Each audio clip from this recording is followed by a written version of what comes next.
Have you ever told a story about someone and told yourself it was just news? Have you ever shared what you heard about a classmate, a teammate, a friend, and called it just talking?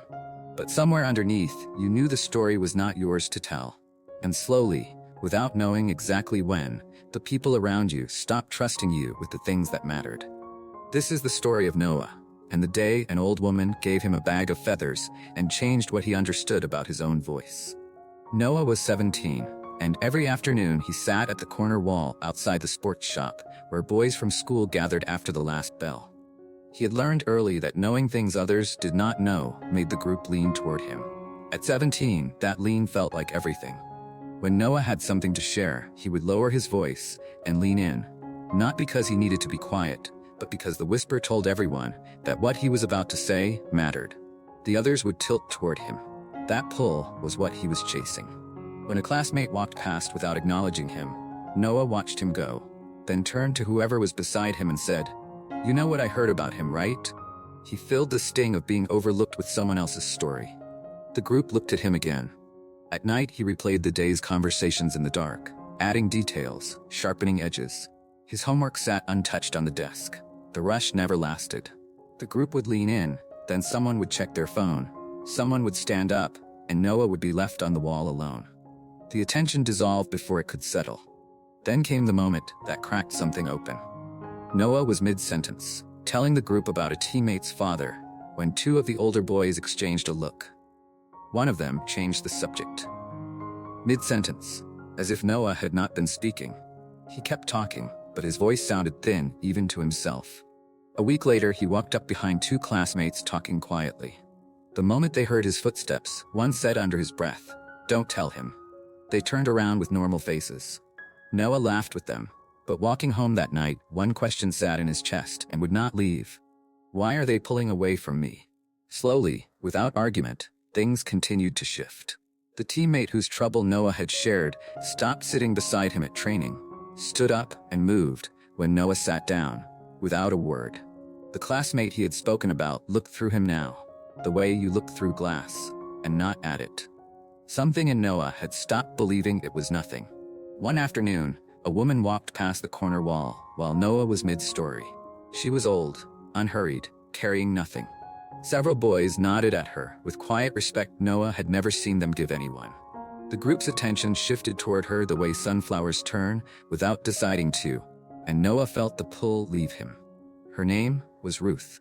She had lived at the edge of town as long as anyone could remember, knew everything about everyone, and had never been heard repeating a word of it.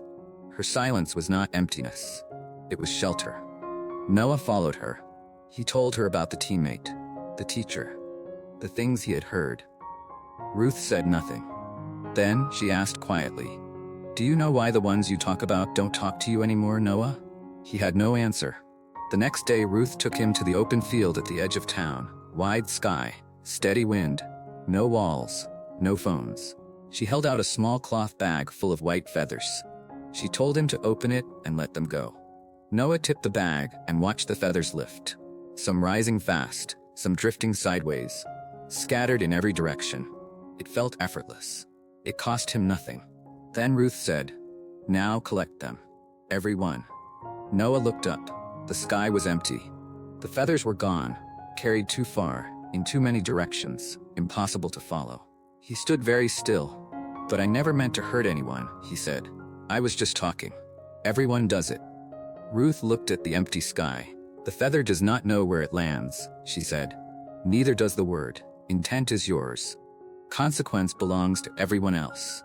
A word once spoken belongs to the world. You may forget saying it. The person it landed on never will." Noah went back to the corner wall. The first week was hard. Someone arrived with a story, details clearly private, and Noah felt the old pull immediately, strong and familiar. He said nothing. The story stopped with him. The moment passed. His hands felt strange. The second week, he caught himself mid-sentence. Just stopped. Changed the subject. It felt like pulling back a hand already reaching out, but he did it. By the third week, something had changed in the space where the urge used to live. Someone brought a story and Noah listened, and felt nothing pull. When a classmate walked past without acknowledging him, Noah stayed quiet. The silence felt uncomfortable at first, like holding something heavy. Then it began to feel less like losing and more like choosing. The classmate nodded at him in the corridor. And then one afternoon a friend told Noah something true. The kind of thing you only say to someone you trust. Noah said only what the moment needed. The friend stayed. Think about this for a moment. Is there something you said recently that you wish you could take back? Words don't disappear. They travel, they land, and they stay. And sometimes, in trying to feel important, we lose something much more valuable: trust. If this story stayed with you, share one thing you're choosing to protect from now.